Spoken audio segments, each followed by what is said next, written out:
औज़ुबिल्लाहि मिनश्शैतानिर्रजीम बिस्मिल्लाहिर्रहमानिर्रहीम नहमदहु व नुसल्ली अला रसूलिहिल करीम अम्मा बाद सल्लल्लाहु तआला अलैहि वसल्लम कसीरन कसीरा हरफन हरफन अलिफन अल्फन दाइमन अबदन अस्सलातु वस्सलाम अलैका या रसूल अल्लाह अस्सलातु वस्सलाम अलैका या हबीब अल्लाह अस्सलातु वस्सलाम अलैका या नबी अल्लाह। मोहतरम सामाईन अस्सलामु अलैकुम व रहमतुल्लाहि व बरकातहू। आइए आज के तालीमी नशिस्त में कुछ ऐसे टॉपिक पर गुफ्तगू करते हैं जिस पर जिरह करने की ज़रूरत पड़ती है, जिस पर डिस्कस करने की ज़रूरत पड़ती है और जो हम लोगों के लिए रूहानी तरक्की का बायस बनता है।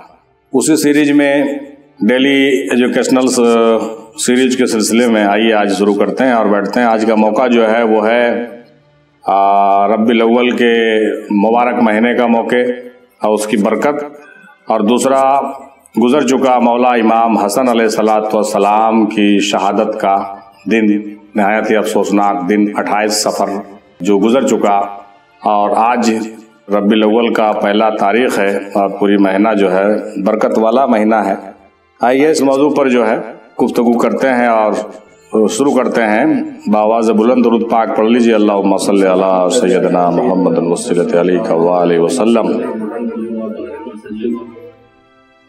किसी शायर ने क्या खूब कहा है कि काबे का अक्स जलवाए जाना नजर में है, काबे का अक्स जलवाए जाना नजर में है, काबा बगल में तूर मेरी राह गुजर में है, काबा बगल में तूर मेरी राह गुजर में है, जब से सुना है यार लिबासे बसर में है, जब से सुना है यार लिबासे बसर में है, अब आदमी कुछ और हमारी नजर में है, अब आदमी कुछ और हमारी नजर में है।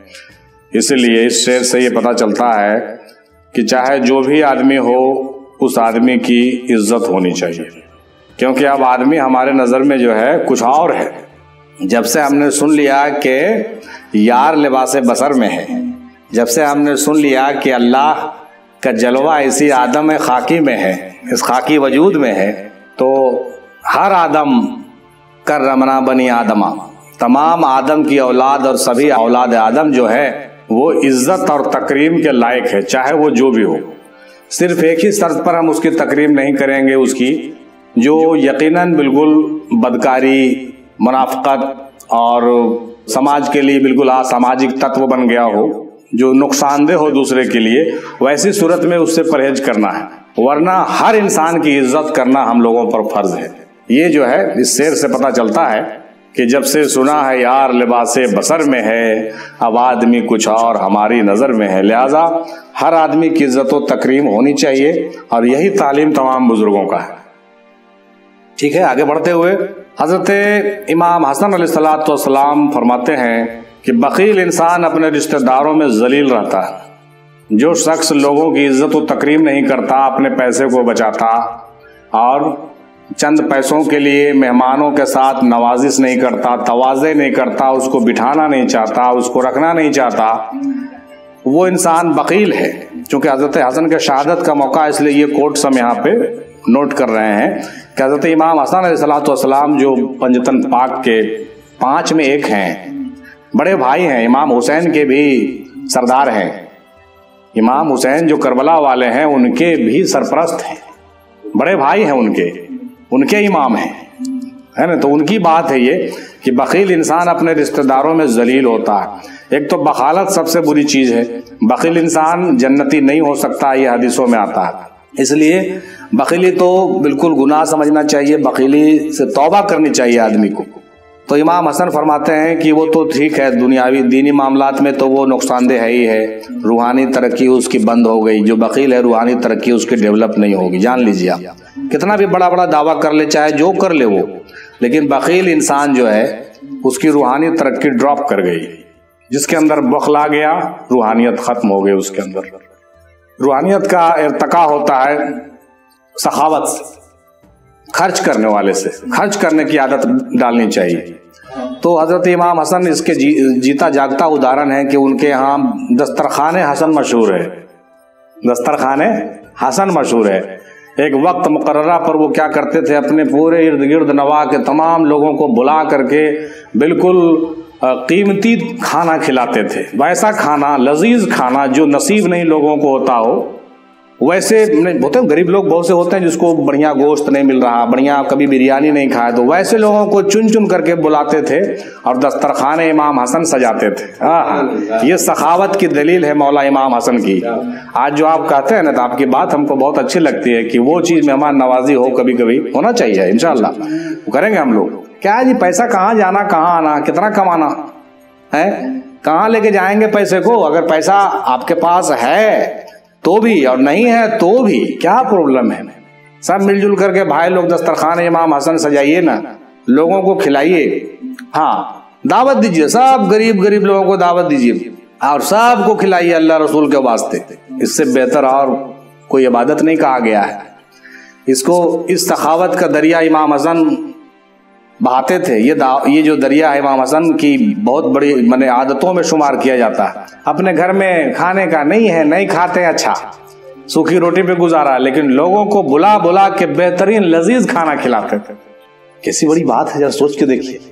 अब आजकल के जमाने में क्या हो गया कि अपने अच्छा अच्छा खाइए, दूसरे को सूखा सूखा खिलाइए। ये दीनदारी नहीं है। ये दीनदारी नहीं है। जो बड़े बड़े लोग जो सूफी बन के बैठे हैं ना, उनको ये सब बात सोचना चाहिए। और मेरी बात इसीलिए वायरल ज्यादा होती है क्योंकि हम डिस्कस करते हैं इस पर। बड़े बड़े गद्दा बना बना के बैठे हुए, पगड़ी टोपी पहन करके, खुद बिरयानी खा रहे हैं, मोटे मोटे हो जा रहे हैं, और अपने मुरीदों के लिए सूखी सूखी लंगर, सूखे सूखे रोटियां, और फकीरों का कोई एहतमाम नहीं, मेहमानों का कोई तवाज़े नहीं। क्या यार, यही सिखाया इमाम हसन। देखिए इमाम हसन की सीरत को पढ़िए, उनके किरदार को उठाइए। इमाम हसन के यौम शहादत मना रहे हैं, यौम वलादत मना रहे हैं, तो कम से कम उनका कैरेक्टर तो लाइए अपने अंदर, उनकी कैरेक्टर तो आना चाहिए। तो इमाम हसन कहते हैं कि बखील इंसान अपने रिश्तेदारों में जलील रहता है। दीनी एतबार से तो हो गया, दुनियावी एतबार से भी अपने रिश्तेदार में भी वो जलील हो जाता है अपने बुख्ल के वजह से। अब अल्लामा इकबाल का एक शेर याद आ रहा है, तेरा तन रूह से नाशना है, अजीब क्या आह तेरी नारसा है, तने बेरू से बेजार है हक, खुदा जिंदों का खुदा है, खुदा जिंदों का खुदा है। इसका माना आप देख लीजिए थोड़ा कि इकबाल के नजदीक जिंदा सिर्फ वो इंसान है जिसके रूह जिंदा है। जिंदा रूह की अलामत यह है कि वो अल्लाह को देखती है और उसका कलाम सुनती है और उससे कलाम करती है। तने बेरूह, रूह के बगैर जिस्म मुर्दा। जब इंसान सिर्फ अपने जिस्म की परवरिश करता है, सिर्फ नफ्स परस्ती करता है, और रूह जो अल्लाह से वसाल के लिए तड़पती है कि ख्वाहिशात और ज़रूरियात पर कोई तवज्जो नहीं देता, तो जिस्म के अंदर रूह जो है पस मुर्दा हो जाती है, मुरझा जाती है। ऐसे इंसान को अल्लामा इकबाल तने बेरूह फरमाते हैं। माने वो तन है, उसके अंदर रूह ही नहीं है। नासना माने नावाकिफ, यानी तेरे जिस्म का तेरी रूह से कोई राब्ता ही नहीं है। तेरी रूह की हकीकत सिफात यानी अल्लाह ताला का इश्क, तड़प, जुनून वगैरह तेरे जिस्म से जाहिर नहीं होती, लिहाजा तू अपने रूह से दूर और नाशना है। यानी जिस इंसान के अंदर तड़प नहीं है, जुनून नहीं है, इश्क नहीं है, मोहब्बत नहीं है, जज्बात नहीं है, समझ लीजिए उसका रूह उसके तन से जुदा है। उसको जिंदा नहीं कहा गया, उसको अल्लामा इकबाल कहते हैं तू मुर्दा है। कौन मुर्दा? अल्लाह वाला मुर्दा नहीं, वो मुर्दा जो किसी काम का नहीं है। एक मुर्दा होता है जो मौत से पहले मर जाता है, तो वो जिंदा बका वाला जिंदगी मिल जाती है उसको। देखिए इस फर्क को समझिए, बहुत से लोग यहाँ कंफ्यूज जाते हैं। मुर्दा माने खत्म, लेकिन अल्लाह वालों को मुर्दा शुमार नहीं करना है। वो अल्लाह के रास्ते में मरे हैं, मौत से पहले मरे हैं, तो वो अल्लाह के लिए मर करके वो जिंदा हो गए। उस मुर्दे में और एक आम मुर्दे में बहुत फर्क है। एक आदमी जो आम मुर्दा हो जाता है उसमें बहुत फर्क है। तो इकबाल उस आम मुर्दे के बारे में कह रहे हैं जो किसी का नहीं, ना दीन का, ना दुनिया का, किसी चीज का, किसी काम का लायक नहीं है। वो उसके बारे में कह रहे हैं कि वैसी जिंदगी नहीं हो आपकी, और अपने रूह को बेदार कीजिए। जब रूह बेदार होगी, आपके लतीफे रोशन होंगे, तो असल जिंदगी से आपका मामला जुड़ेगा। तो जब असल जिंदगी आपकी बनेगी तो आपकी रूहानी तरक्की होगी। जिस्मानियत में थोड़ी परेशानी आ सकती है। जिस्मानियत का कुछ मसला होता है कि कुछ इम्तहानात से गुजरना पड़ता है इंसान को, कुछ मुसीबतों से गुजरना पड़ता है।